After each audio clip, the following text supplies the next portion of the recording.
श्री शिवाय नमस्तुभ्यम दोस्तों, welcome to magic SST. This is Madhav और आज हम पढ़ेंगे।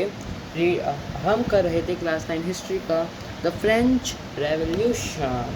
तो इसमें इसका एक वैसे सब टॉपिक कहेंगे नहीं, बट ये एग्ज़ाम में आ जाता है, इसलिए आपको ये पता होना बहुत ज़रूरी है कि पॉलिटिकल सिंबल्स। अब जो हमारा तो नहीं, बट हाँ, जो फ्रेंच का जो कॉन्स्टिट्यूशन बनाया था 1791 का, आई गेस, वो उसमें बहुत सारे पॉलिटिकल सिंबल्स थे। तो उन पॉलिटिकल सिंबल्स का मतलब जानेंगे and so on. So let's get started reading political symbols. The majority of man and women in 18th century could not read और राइट। जो मेजॉरिटी ऑफ मैन थे 18th सेंचुरी और वुमेन्स में, वो पढ़ना लिखना नहीं जानते थे, इलिटरेट थे।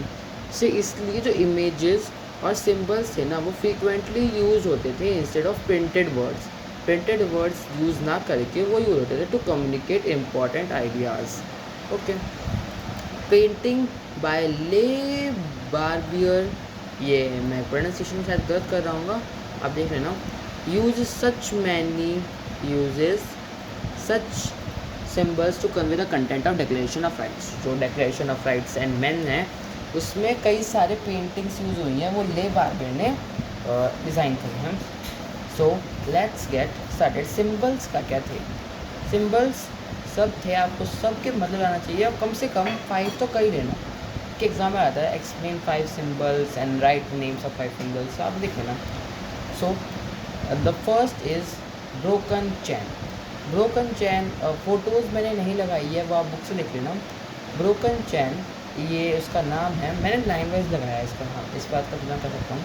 चेन्स जो थी ना, वो फेटर स्लेव्स, जो चेन्स थी ना, वो ऐसे कहा जाता है जो स्लेव्स जो बंधे हुए हैं, इसलिए ब्रोकन चैन का दिखाया गया है एक्ट ऑफ बिकमिंग फ्री, मतलब अगर फ्रीडम मिल रही है एक्ट, इसलिए ब्रोकन चेन को ये रिप्रेजेंट किया है, या फिर कह लो इसका मतलब ये है। Okay, and then bundle of rods and fasces, मतलब bundle of rods and fasces. अब मुझे एक चीज़ बताओ, कोई आपको एक लकड़ी दे छोटी सी और कहे कि तोड़ो, तो आप तोड़ दोगे आसानी से? अब वो भी आप बहुत सारी लकड़ियों को उसका दे देते एक बंडल बनाकर, तो आप तोड़ पाओगे? नहीं। आप शायद तोड़ लो, तो आपको बहुत दिक्कत आएगी, बट आप मेनली आप नहीं तोड़ पाएंगे। तो इसलिए वही इसका मतलब है कि one rod can be easily broken but not an entire bundle. इसलिए इसका मतलब है स्ट्रेंथ लाइज इन यूनिटी, मतलब जो स्ट्रेंथ होती है ना, वो यूनिटी में ही लाई करती है। Eye within triangle radiating light. अब इसे देख के आपको कई सारे बच्चों को इल्यूमिनाटी क्या क्या हो जाएगी, but no, the all seeing eye stands for knowledge. जो हर चीज़ देख रही है, वो डिस्क्राइब करती है नॉलेज को। अच्छा, और जो रेज ऑफ सन जो उसके पीछे से निकल रहे हैं, वो इग्नोरेंस को, क्लाउड्स को, जो इग्नोरेंस है उसे ड्राइव अवे, मतलब हटा रहे हैं। मतलब जो इग्नोरेंस को हटाकर नॉलेज सब कुछ देख पाती है।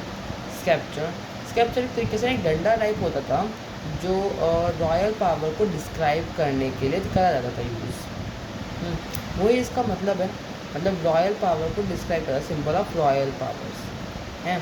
उसके बाद snake biting its tail to form a ring, मतलब स्नेक अपने रिंग को, अपने टेल को काट रहा है ताकि एक रिंग बन सके। ये शो करता है इटर्निटी को, मतलब जो चीज़ कभी एंड भी नहीं होती और उसकी कोई एंड स्टार्टिंग भी नहीं है, ये वो उसका शो करता है। रिंग के पास ना है वो बिगनिंग है, नॉ एंड है। रेड फ्रिजियन कैप, ये आप इसके बारे में ना आप आगे भी पढ़ोगे, तो इसे भी अपनी यादों में ताज़ा रखना। Cap Warne bye slave upon becoming a free, जब कोई स्लेव फ्री हो जाता तो वही कैप पहनता था। Cap Warne bye slave becoming free.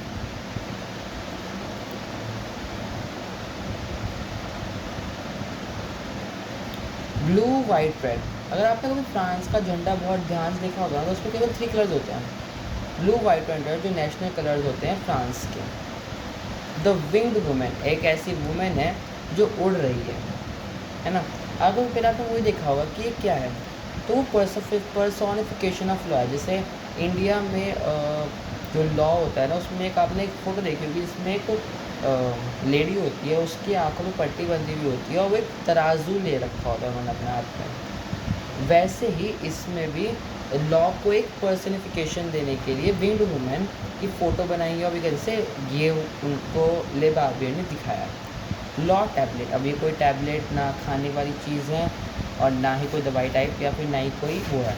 ये एक लॉ है, मतलब law is same for all and are all equal before it, मतलब लॉ सबके लिए सेम है। ऐसा नहीं कि कोई अमीर है तो उसके लिए लॉ उसके हाथ में है, या कोई गरीब है तो वो उसके वही दिक्कत आएगा, नहीं। लॉ सबके लिए सेम है और सब और इक्वल हैं लॉ के सामने।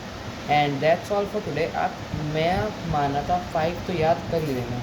एंड हम आपसे मिलेंगे कल, तब तक के लिए बाय बाय, शी शिवाय, नमस्तुभ्यम।